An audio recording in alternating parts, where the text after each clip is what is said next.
Bom dia, boa tarde ou boa noite. Saudações ortopédicas. Sejam bem-vindos aos Ossos do Ofício, nosso ponto de encontro de incentivo ao estudo passivo para você se acostumar com o tema e depois passar para o estudo ativo no livro-texto, na beira de leito, no estudo de casos, nas imagens e na conversa com os preceptores e colegas. Nosso tema de estudo de hoje será Princípios das Infecções. E a gente vai focar bastante no tratamento cirúrgico e naquelas controvérsias e complicações, além dos cuidados no transe pós-operatório, sabe? Com certeza. E para esse nosso bate-papo de hoje, a gente vai usar uma modalidade um pouco diferente. Ah, é? Como vai ser? Vai ser no estilo de perguntas e respostas, tipo aqueles flashcards do Anki, sabe? Ah, legal. Dinâmica pura. Exato, a ideia é a gente ir revezando. Um puxa a pergunta, que é a frente da carta, e o outro dá a resposta com os detalhes técnicos, que é o verso. É perfeito para o treinamento dos residentes de ortopedia e radiologia musculoesquelética. Gostei muito da ideia. E, bom, para começar nosso primeiro bloco, pensa num centro cirúrgico de ponta. Aham, aqueles de cinema. Isso, aquele ambiente super tecnológico. Vamos virar a primeira carta. Qual é o real impacto do fluxo laminar e da luz ultravioleta na redução de infecções do sítio cirúrgico? Nossa, essa é de quebrar paradigmas, né? Porque, surpreendentemente, a evidência atual mostra que não há impacto. Peraí, nenhum impacto? Nenhum. Não tem prova de que o fluxo laminar diminua as infecções na ortopedia. Pelo contrário, dependendo da movimentação da equipe, pode até criar uma turbulência que espalha poeira. E sobre a luz UV? Que parece algo de ficção científica, né? Pois é, mas ela não é recomendada de jeito nenhum com a sala ocupada. Por causa da radiação, imagino. Exato. É um risco ocupacional gravíssimo para a córnea e para a pele da equipe. A luz UV só pode ser usada para aquela limpeza terminal, com a sala trancada e totalmente vazia. É muito louco isso, né? A gente constrói hospitais gastando fortunas apegados a uns dogmas que não se sustentam na ciência. Bom, já que falamos do teto da sala, vamos descer para a mesa de cirurgia. Vamos lá. Vou puxar o segundo flashcard, então. Manda. Focando no paciente agora. Qual é a recomendação baseada em evidências para o preparo da pele e para aquela famosa tricotomia antes da incisão? Bom, começando pela tricotomia. Aquela raspagem com lâmina na noite anterior, que todo mundo fazia, hoje em dia é um desastre. Totalmente contraindicada, né? Aham. E a lógica é mecânica. A lâmina cria uns microtraumas na pele que a gente nem vê. E durante a noite, esses microcortes viram um banquete inflamatório para as bactérias. Viram colônias gigantes. Exato. Então, se precisar muito tirar o pelo para enxergar o campo, tem que ser fora do centro cirúrgico e com um cortador elétrico, aqueles clippers, sabe? Faz todo sentido. E a antisepsia química? As soluções alcoólicas com clorexidina ou iodopovidona são as melhores. Mas tem um detalhe fisiológico aqui que é meio assustador. Qual? É simplesmente impossível esterilizar a pele humana por completo. Nossa, impossível. Mesmo esfregando clorexidina por 10 minutos? Mesmo assim. Porque a clorexidina é hidrofílica. Ela não penetra bem em ambiente oleoso. E a nossa pele é cheia de glândulas sebáceas e folículos pilosos. Ah, que são basicamente poços de óleo, né? Pois é.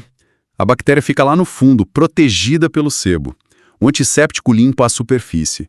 Mas quando o bisturi desce, cortando a pele, ele empurra essas bactérias que estavam no fundo direto para dentro da ferida. Que bizarro pensar assim. Tipo, toda incisão já começa contaminando o tecido profundo? Inevitavelmente. Isso puxa muito bem nosso próximo bloco. Já cortamos a pele, vamos falar do ato cirúrgico em si. Lavagem do leito. Opa, adoro essa parte mecânica. Manda o flashcard. Então, digamos que a gente tem uma fratura exposta grave. Qual o protocolo de irrigação? Tipo o volume de soro e o que a gente deve misturar nele. Tá, essa é clássica de prova. O volume segue a classificação de Gustilo. A regra é bem matemática. 3 litros para fratura tipo 1, 6 litros para tipo 2 e 9 litros para tipo 3. 9 litros é muita coisa. É, bastante, mas a ideia aí é puramente diluição. A diluição é a solução para a poluição. E sobre o que colocar no soro? É aí que entra a polêmica do antibiótico, né? Sim, muita gente quer fazer uma sopa de antibiótico ali, mas a evidência diz que é totalmente desnecessário e não traz benefício nenhum. Além de gerar resistência. Exatamente. O que se recomenda hoje é usar uma solução de iodopovidona super diluída a 0,3%. Ela chega a reduzir a infecção do sítio cirúrgico em mais de 2 vezes. Mas espera aí. Alerta vermelho aqui. Pode falar. Tem um cenário onde a gente não pode usar essa solução de iodo de jeito nenhum. Ah, bem lembrado. Se tiver superfície articular exposta no campo. Por exemplo, uma artroplastia parcial de joelho. Isso. O iodo é tóxico demais para os condrócitos. Se pingar na cartilagem, já era. Causa apoptose celular na hora. Resolve a infecção, mas destrói a articulação da pessoa. Não compensa. E, bom, quanto a equipe tá lá jogando 9 litros de soro, tem uma coisa correndo sem parar. O relógio. Ele mesmo. Esse é o meu flashcard para você. Como é que o tempo de cirurgia afeta diretamente o risco de infecção? Os números são brutais, sabe? O risco sobe em 37% a cada 60 minutos extras. Nossa. E se você quebrar isso, dá um aumento de 25% a cada 20 minutos adicionais. Passou de 2 horas e meia, a coisa fica feia. O risco dispara, né? Demais. E a analogia que eu sempre uso é pensar no tecido aberto com uma pista de pouso gigante para as bactérias. Gostei dessa pista de pouso. Tem um monte de voo não autorizado no ar. Poeira, escama de pele da equipe. Quanto mais tempo essa ferida ficar aberta, mais avião clandestino pousa lá. E tem um lado do próprio tecido também, que vai ressecando, esfriando, os macrófagos começam a falhar, o tempo sempre joga a favor da bactéria. Com certeza. Tem que ser rápido e eficiente. E, bom, fechando essa parte mecânica, depois que limpa tudo, tira o osso morto, muitas vezes sobra um espaço, né? O famoso espaço morto. Isso. Se fechar a pele por cima, aquele buraco enche de sangue, forma hematoma e vira um lago de pus em poucos dias. Então bora pro próximo flashcard. Bloco de tratamento direto. Entrega de antibiótico local, cimento de PMMA, contra sulfato de cálcio. Quais são os prós e contras? Tá. Virando a carta, o cimento de polimetilmetacrilato, ou PMMA, é ótimo para entregar uma dose cavalar de antibiótico direto no leito. Ele inunda a área nos primeiros dias e não causa toxicidade sistêmica nos rins ou no fígado. Maravilha, mas e o problema dele? O problema é que ele é um plástico acrílico. Ele não é absorvido. Depois de umas 4 semanas, o antibiótico acaba e sobra uma pedra porosa lá dentro. Que é o ambiente perfeito para o biofilme bacteriano se instalar. Exato, vira um hotel para o biofilme. Por isso, a regra é clara. Colocou PMMA, obrigatoriamente vai precisar de uma segunda cirurgia para remover isso em até 4 semanas. Ninguém gosta de reoperar, né? É aí que o sulfato de cálcio entra parecendo uma solução mágica. É, porque ele é biodegradável. O osso vai dissolvendo ele aos poucos e liberando o antibiótico. Não precisa de segunda cirurgia. Parece perfeito. Parece, mas na prática tem um contratempo osmótico chato. Como ele dissolve, ele puxa muita água. Então a ferida começa a drenar uma quantidade absurda de secreção nos dias seguintes. E a equipe de enfermagem entra em desespero achando que infectou. Total. Além de não dar nenhum suporte mecânico pro osso, porque ele esmaga fácil, e tem um detalhe bioquímico crucial sobre o preparo do PMMA que a gente não pode esquecer de comentar. Qual? A mistura térmica. Essa mesmo. O PMMA, quando você mistura o pó e o líquido lá na mesa, esquenta muito, é muito exotérmico. Então, se você colocar qualquer antibiótico ali, ele derrete, frita a molécula. Tem que ser termo estável. Exato. Basicamente, vancomicina, tobramicina e gentamicina. Se colocar outra coisa, perdeu o efeito. Muito bem lembrado. Esse é o tipo de detalhe que derruba em prova e na prática. Bom, terminamos a cirurgia. A ferida está fechada, mas o perigo não acabou, né? Não mesmo. A gente entra nas primeiras 24 horas do pós-operatório. Vou jogar a pergunta. Quais são os 2 parâmetros fisiológicos que têm que ser controlados quase de forma obsessiva agora? Essa é para a equipe toda ficar de olho. Normotermia e controle dissêmico. A gente precisa aquecer a pessoa 30 minutos antes da incisão e manter quente por 2 horas depois. E por que essa preocupação toda com o frio? Porque se o corpo esfria, Faz vasoconstricção para poupar calor, né? Os vasos fecham, não chega sangue na ferida, não chega oxigênio. Sem oxigênio, a imunidade despenca. É pura física vascular. E a glicemia? Esse é polêmico. A meta é apertada. Manter a glicose entre 110 e 150 miligramas por decilitro. Mas espera, mesmo se o paciente não for diabético? Mesmo assim. Porque a cirurgia é um estresse gigante. O corpo libera cortisol, adrenalina e faz a glicemia subir em todo mundo. A hiperglicemia do trauma, né? Exato. E o açúcar alto é um veneno para os neutrófilos. Eles ficam lentos, perdem a capacidade de nadar até a infecção. É como se a defesa ficasse cega no meio do tiroteio. Nossa, que analogia boa! Ficam totalmente paralisados. E aproveitando que a gente está no pós-operatório, tem a briga clássica do corredor de enfermaria. O tempo do antibiótico na veia. Isso. Até quando manter a profilaxia antibiótica depois que fechou a ferida? A diretriz diz, limite máximo de 24 horas. Ponto. Mas sempre tem alguém que fala, mas a pessoa está com um greno de sucção ali, vou deixar o antibiótico mais 3 dias por segurança. Esse instinto protetor é um tiro no pé, né?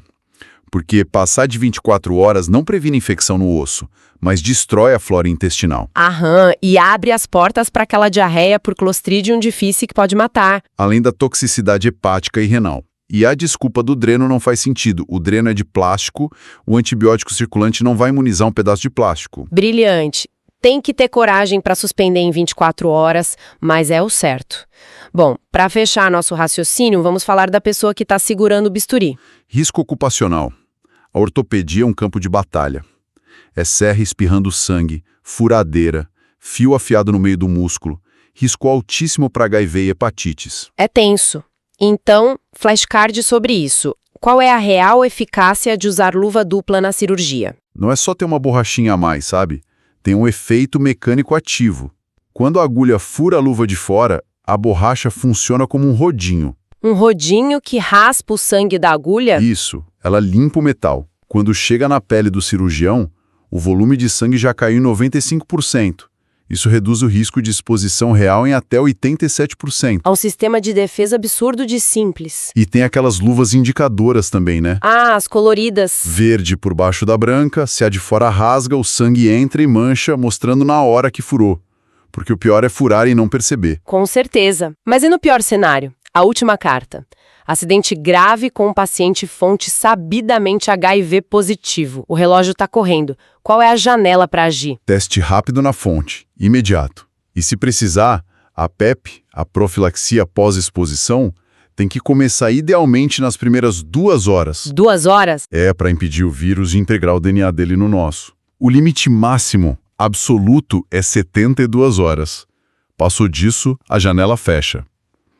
E tem uma dica crucial para o pronto-socorro. De lavar exaustivamente, né? Isso, lavar com água e sabão, mas jamais suturar o furo. Nossa, não pode fechar de jeito nenhum. Não, porque se der ponto, você cria uma câmara pressurizada sem oxigênio e empurra o sangue contaminado mais fundo para os capilares.